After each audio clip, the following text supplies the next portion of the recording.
ఓం నమో భగవతే వాసుదేవాయ. మోక్షభక్తి ఛానల్కి స్వాగతం. నీ జీవితంలో గెలుపు కంటే ఆ గెలుపు కోసం నువ్వు పోరాడిన తీరే నిన్నీ లోకంలో నిలబెడుతుంది. కాని ఒక్కసారి ఆలోచించు, నువ్వెంతో కష్టపడి సంపాదించుకున్న ఆ పేరు, నీవు చూపిన నీతి, నీవు నిలబెట్టుకున్న నీ గౌరవం, ఒక్క చిన్న భయం వల్ల నీ బాధ్యత నుండి నువ్వు పారిపోయినందుకు ఒక్కరోజులో మట్టిలో కలిసిపోతే ఎలా ఉంటుంది?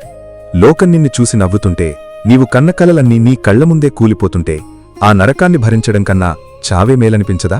ఇవాళ కృష్ణ పరమాత్మ అర్జునుడికి చెప్పిన ఈ మాటలు ఒక గొప్ప వ్యక్తికి గౌరవం అంటే ఎంతటి ప్రాణప్రదమైనదో, పరువులేని బ్రతుకు ఒక జీవోత్సవం కంటే ఎంత దారుణమో కళ్లకు కట్టినట్లు చూపించబోతున్నాయి. ఈ వీడియోను గనుక మీరిక్కడే ఆపేసి వెళ్ళిపోతే, మీరు సంపాదించుకున్న ఆ కీర్తిని, మీ ఆత్మగౌరవాన్ని కాపాడుకునే దిశానిర్దేశాన్ని శాశ్వతంగా కోల్పోతారు. కాబట్టి గుండె నిబ్బరంతో మీ ఉనికిని నిలబెట్టుకునే ఈ పరమ రహస్యాన్ని చివరి వరకు చాలా జాగ్రత్తగా వినండి. శ్రీమద్ భగవద్గీతలోని 2వ అధ్యాయం సాంఖ్యయోగంలో 34వ శ్లోకం ద్వారా కృష్ణ పరమాత్మ అర్జునుడికి హెచ్చరిక చేస్తూ ఇలా బోధించారు: అకీర్తించాపి భూతాని కథయిష్యంతి తే వ్యయాం సంభావితస్య చాకీర్తి మరణాదతిరిచ్యతే. దీని భావమేమిటంటే, కృష్ణుడు చాలా తీవ్రంగా ఇలా హెచ్చరిస్తున్నాడు: అర్జునా, ఒకవేళ నీవు యుద్ధం చేయకుండా పారిపోతే లోకంలో ప్రజలందరూ నిన్ను పిరికివాడివని శాశ్వతంగా నిందిస్తూనే ఉంటారు. గౌరవప్రదమైన వ్యక్తికి అటువంటి అపకీర్తి కలగడమనేది మరణం కన్నా 100 రెట్లు ఘోరమైనది అని అర్జునుడికి తన గౌరవాన్ని కాపాడుకోవాల్సిన ఆవశ్యకతను గుర్తుచేశాడు.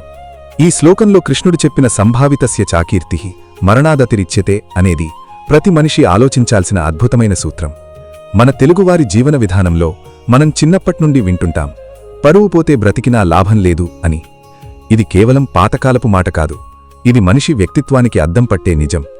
నువ్వు సమాజంలో ఎలా జీవించావు అనేదానికంటే నీవు నీ ధర్మం కోసం ఎంతవరకు నిలబడ్డావు అనేది ముఖ్యం.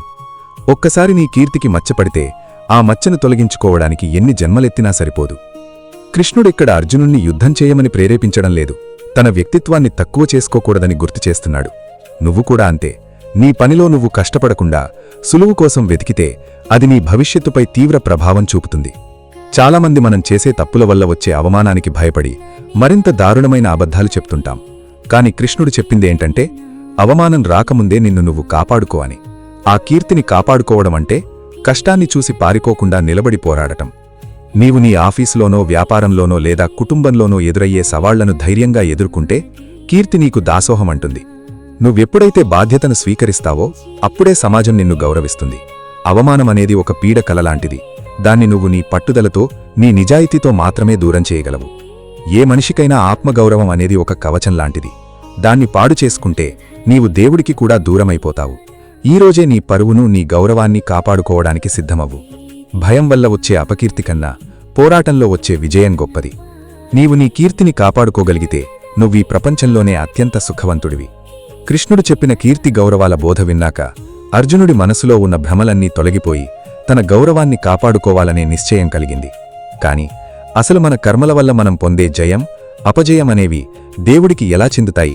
మిగతా శ్లోకాలలో కృష్ణుడు చెప్పబోయే విశ్వప్రసిద్ధమైన జ్ఞానసారాన్ని వింటే నీ జీవితంలోని ప్రతి పని ఒక అద్భుతంలా మారిపోతుంది.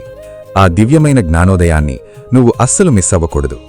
నీ జీవితాన్ని ఒక గౌరవప్రదమైన, విజయవంతమైన మార్గంలోకి నడిపించుకోవడానికి ఇప్పుడే మన ఛానల్ని సబ్స్క్రైబ్ చేసుకోండి.